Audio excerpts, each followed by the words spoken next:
have agreed today's meeting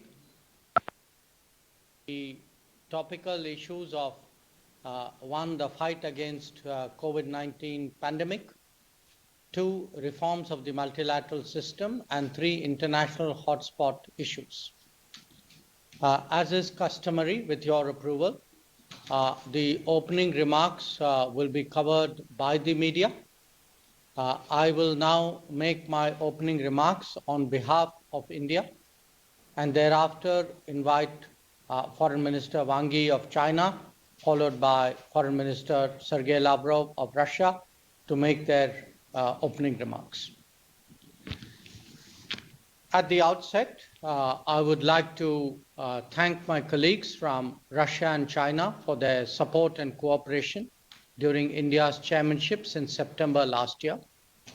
I also take this opportunity to especially thank the think tanks from Russia and China for actively participating in the RIC Academic Conference held in video conference format under India's chairmanship in April this year. Let me, dear colleagues, reaffirm India's continued commitment to foster closer dialogue and cooperation among the three largest nations in the Eurasian region under the RIC mechanism. I believe that our cooperation in areas like trade, investment, healthcare, education, science and technology, and politics, etc., could significantly contribute to global growth, peace, and stability. This would be in line with our common ethos of recognizing the world as a family. Our approach to global development should be human-centric and not leave anyone behind. The COVID pandemic has shown the interdependence of an interconnected world. The need of the hour is therefore one earth, one health.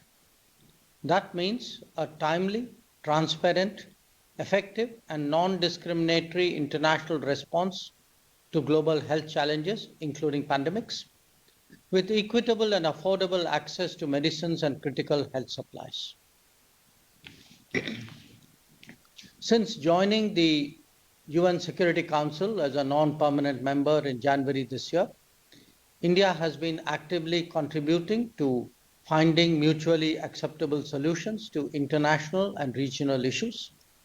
We believe that a multipolar and rebalanced world based on sovereign equality of nations and respect for international law and contemporary realities requires reformed multilateralism. As a contiguous neighbor and long-standing partner of Afghanistan, India is concerned about the recent developments in that country, especially the suffering of the Afghan people. India supports an inclusive and representative government in Afghanistan, as also other provisions of UN Security Council Resolution 2593. In line with our commitment to the well-being of Afghan people, we have offered supply of 50,000 metric tons of wheat to Afghanistan to address the drought situation. RIC countries need to work together to ensure that humanitarian assistance reaches the Afghan people without hindrance and without politicization. It is necessary for the RIC countries to coordinate respective approaches on the threats of terrorism, radicalization, drug trafficking, etc. I look forward to our detailed discussions on the three items of our agenda. Now may I give the floor to the Foreign Minister of the People's Republic of China to deliver his opening remarks.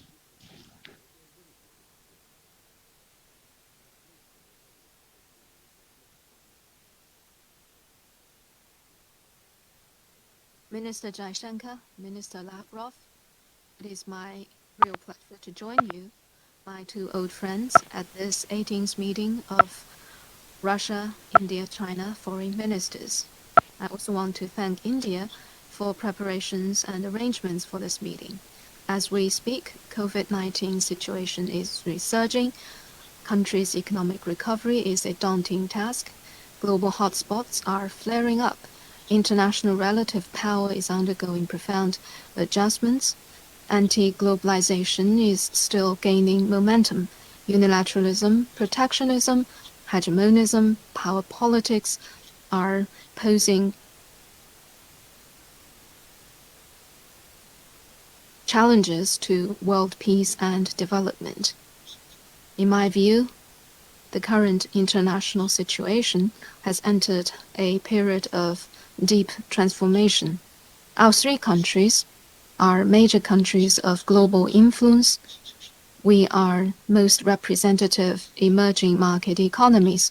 On promoting world peace, stability, and development, we have extensive common interests and similar positions, and we shoulder important responsibilities.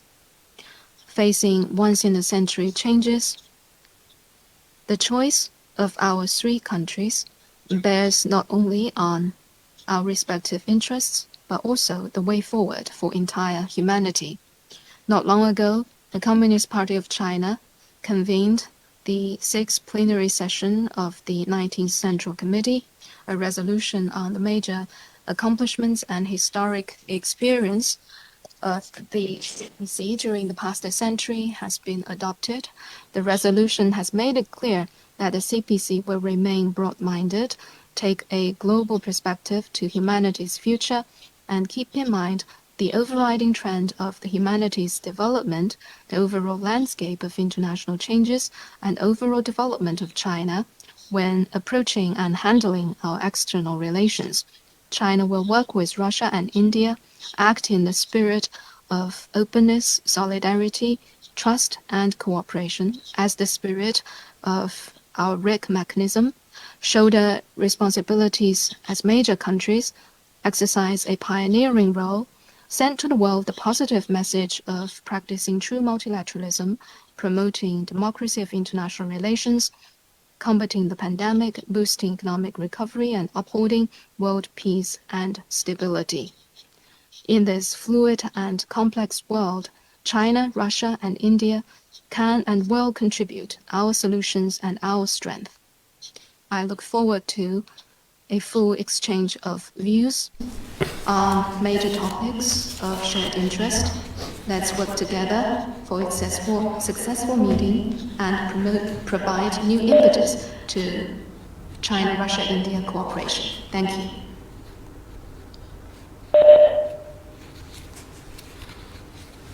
Thank you, Minister Wang Yi. Now may I request Foreign Minister Lavrov to deliver his opening remarks. Спасибо.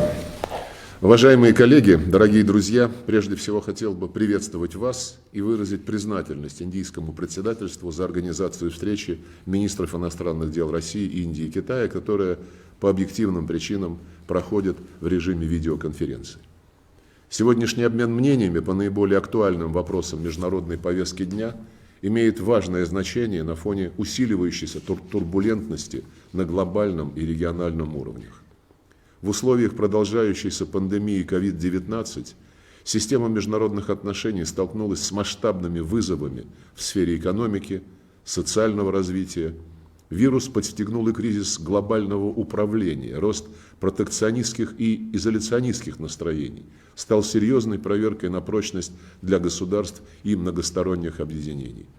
Формат РИК остается одним из ключевых факторов мировой и региональной политики, востребованным в вопросах обеспечения безопасности, совершенствования архитектуры межгосударственных отношений в Азиатско-Тихоокеанском регионе, а также продвижения широкой экономической интеграции на евразийском пространстве.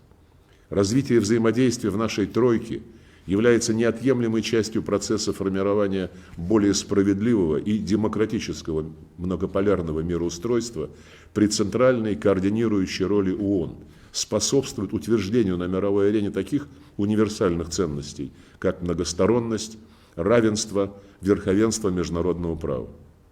Нас объединяет неприятие торгового протекционизма, неправомочного введения политически мотивированных односторонних санкций, а тем более использования силовых методов в международных делах. Мы работаем сообща по обширной повестке на ООНовской площадке в рамках группы 20, БРИКС, Шанхайской организации сотрудничества, выступаем в поддержку осианоцентричных механизмов сотрудничества в Азиатско-Тихоокеанском регионе. Дорогие друзья, Готов сегодня обсудить с вами все вышеперечисленные темы. Рассчитываю, что наш заинтересованный диалог будет способствовать более полному раскрытию огромного, подлинно стратегического потенциала, которым обладает формат России, Индии и Китая. Спасибо.